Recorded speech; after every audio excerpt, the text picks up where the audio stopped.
Hello class. Today we will continue our chapter first of Indian politics. Okay. And today's our topic is reorganization of states. जो हमारा आज का बेटा topic है वो क्या है?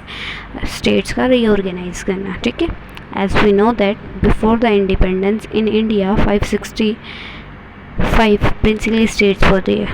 Okay. But after the integration of the princely state in the India, the government have to take the decision of the states that on which things we have to organize the state. Okay जैसे बेटा हमने पहले ही read कर चुके हैं जो आपके previous videos हैं कि हमें कैसे कैसे क्या करना है, मतलब आपकी जो प्रिंसिपल स्टेट है उनको इंडिया में इन्वॉल्व कैसे करना है. ठीक है. अब जब वो इन्वॉल्व हो गई है इंडिया में, इन्वॉल्व होने के बाद उनको कैसे एक स्टेट बनाना है, और वो स्टेट जब हम बनाएंगे तो किस बिहाफ पे बनाएंगे. ठीक है. लैंग्वेज के बिहाफ पे, कल्चर के बिहाफ पे, या फिर वैसे ही एरिया वाइज कोई स्टेट बना देंगे. ठीक है. अब ये सबसे मेन प्रॉब्लम्स थी क्या, रीऑर्गेनाइजेशन ऑफ स्टेट. ओके. सबसे पहले first of all in Andhra the people starting demanding for the separate state. Okay got it beta. The Andhra people demanding for the Telugu speakers in Andhra, they wants to get a separate state for Telugu speakers. Okay beta. That's why they started a Vishal Andhra movement. Okay. They demanded that the Telugu speaking area should be separated from the Madras province of which they were a part and be made into a separate Andhra province. Okay beta. And in this moment Potti Sri Ramulu play an important role. Who was the leader of Congress? Okay. Went on a indefinite fast that lead to the death after 56 days. अब इसमें आंध्र प्रदेश को एक separate state बनाने में सबसे main important role किसने play किया? श्री राम मोतुल्लू ने बेटा.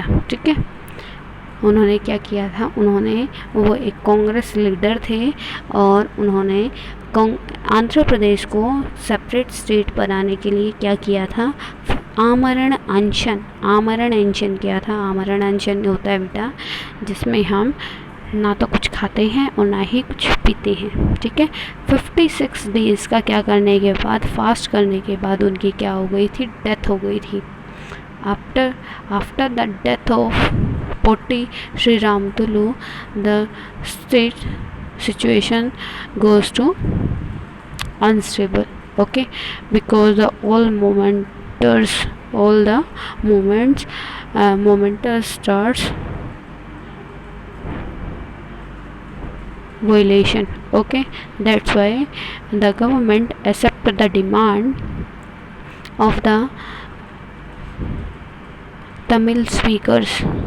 Okay beta, Tamil speakers, and make a state on the behalf of language. Okay.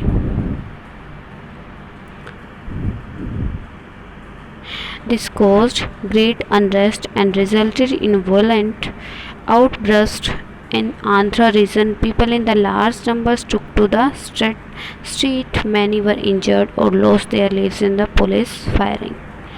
The government tried to control this situation, but the government can't control the movement.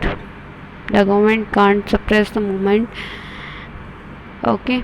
In Madras, several legislators resigned their seats in protest. Finally, the Prime Minister announced the formation of a separate Andhra state in December 1952.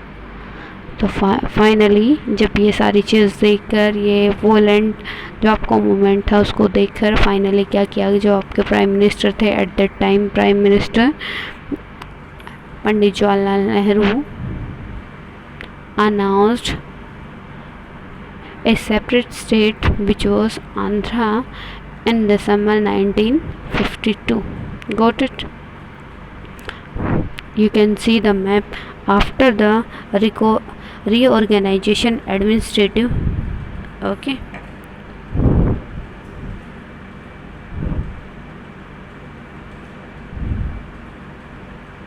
You can see the map. Struggle for survival, 26 July 1953, captures contemporary impression of the demands for linguistic states.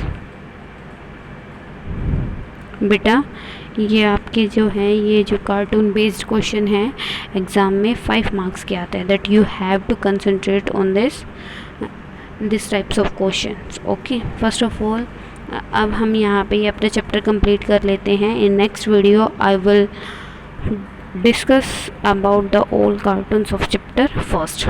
Okay. The formation of Andhra spurred the struggle for making of other states on linguistic lines in other parts of the country. This struggle forced the central government into appointing a state reorganization commission. Underline this beta. State Reorganization Commission in 1953. अब ये क्या हुआ, जैसे ही आंध्र प्रदेश बना, as the Andhra Pradesh became a separate state on the behalf of on the behalf of language, the other states raised their voice for the demanding other separate state. Okay तो उस चीज़ को देखते हुए सेंट्रल गवर्नमेंट ने क्या किया, the central government decide to make a commission. Okay, that was the state reorganisation commission in 1953. बेटा जैसे ही आंध्र प्रदेश में क्या हुआ, आंध्र प्रदेश को एक सेपरेट राज्य का दर्जा दे दिया गया. जो बाकी के राज्य थे उस टाइम पे, वो उनकी डिमांड्स भी क्या हो गई, जोरों से शुरू हो गई. ठीक है, तो सेंट्रल गवर्नमेंट ने, जो आपकी केंद्रीय सरकार है, उसने क्या किया, इस प्रॉब्लम का सॉल्यूशन निकालने के लिए एक क्या समिति बनाई, उसका नाम क्या था, reorganisation commission, state reorganisation commission in 1953 to look into the question of redrawing of the boundaries of states. Okay, वो कि उसका मेन पर्पस क्या था, मेन ऑब्जेक्ट क्या था, वो स्टेट ऑर्गेनाइजेशन कमीशन था कि जो अभी न्यू स्टेट्स बनेंगे उनकी बाउंड्रीज, उनका एरिया क्या होगा और उनको हम किस बिहाफ पे बनाएंगे. Okay, the commission in its report accepted that the boundaries of the state should reflect the boundaries of different languages. On the basis of its reports, the State Reorganization Act was passed in 1956. This led to the creation of 14 states and 6 union territories.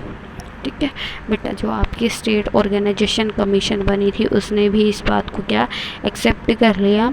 उसने भी अपनी जो सिफारिश की उसमें क्या कहा, that the government have to make the states according to language. Yeah, you can say on the behalf of language the central government can make the states. Okay, और तो इस चीज़ का रिज़ल्ट क्या हुआ, इन 1956 में बेटा इसकी रिपोर्ट क्या हो गई, पास हो गई, ये एक्ट पास हो गया. और उस टाइम पे कितने 14 स्टेट्स और 6 यूनियन टेरिटरीज बनी आपके इंडिया में. Okay, you have to note down this that in 1956 how many states and union territories are made by the State Reorganization Commission.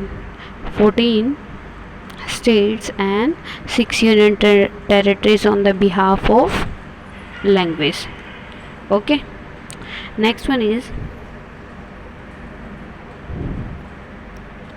one of the most important concern in the earlier era was that demands for separate state would endanger the unity of the country. अब बेटा क्या हुआ, बहुत सारे politician ने इसके favour में अपने आर्ग्यूमेंट दिए, लेकिन many politician are giving the arguments against of this. Okay बेटा, against of this, why? Because उनको क्या रियलाइज़ हुआ कि अगर ऐसे हम लिंग्विस्टिक बिहाफ पे क्या करेंगे, डिवाइड कर देंगे सारे स्टेट्स को, तो उनमें क्या हो जाएगी, आपकी जो इंडिया की यूनिटी है वो ब्रेक हो जाएगी। ओके बेटा, and it was felt that linguistic states may foster separatism and create pressures on newly founded nation, but the leadership under popular pressure finally made a choice in favor of linguistic states.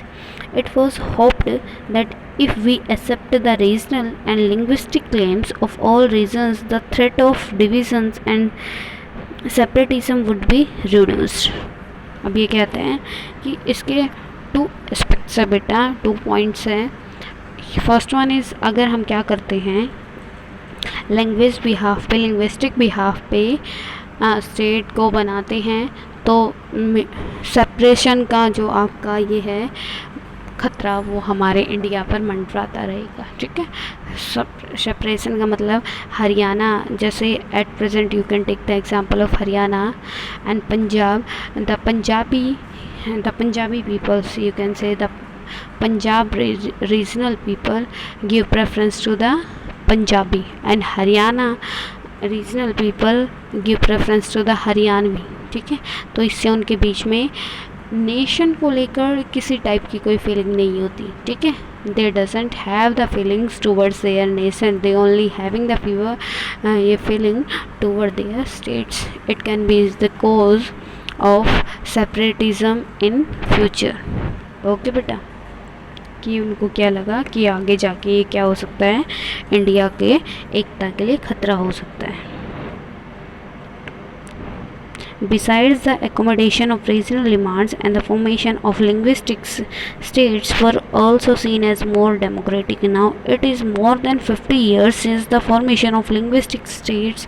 We can say that linguistic states and the movements for the formation of these states changed the nature of democratic politics and leadership in some basic ways. The path to politics and power was now open to people other than the small English-speaking elite.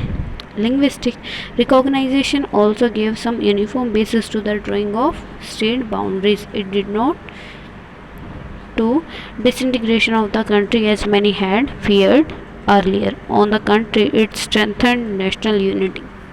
Now, he is saying that in the previous time, when the politician gave permission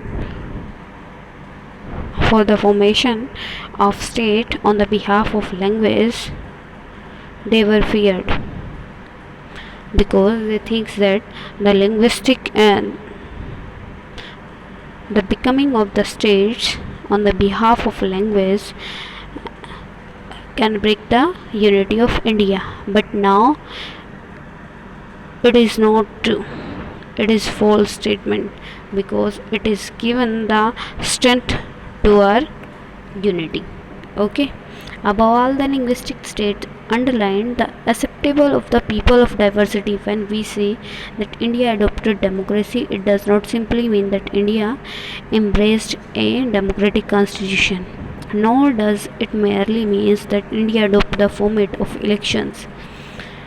अब ये क्या कहते हैं बेटा कि जो हमारा India है, हमारे यहाँ पे इंडिया में जो न्यू स्टेट्स बने हैं, उन्होंने हमारे जो आपके इंडिया की यूनिटी को स्ट्रेंथ प्रोवाइड की है। एज हम ये प्राउड फील करते हैं, as you can see now we are feeling proud that we are Indians, because in India many diversities system is there, many differences is there, लेकिन इतने differences होने के बाद भी यहाँ पे क्या है, यूनिटी है। ओके, गॉट इट बेटा?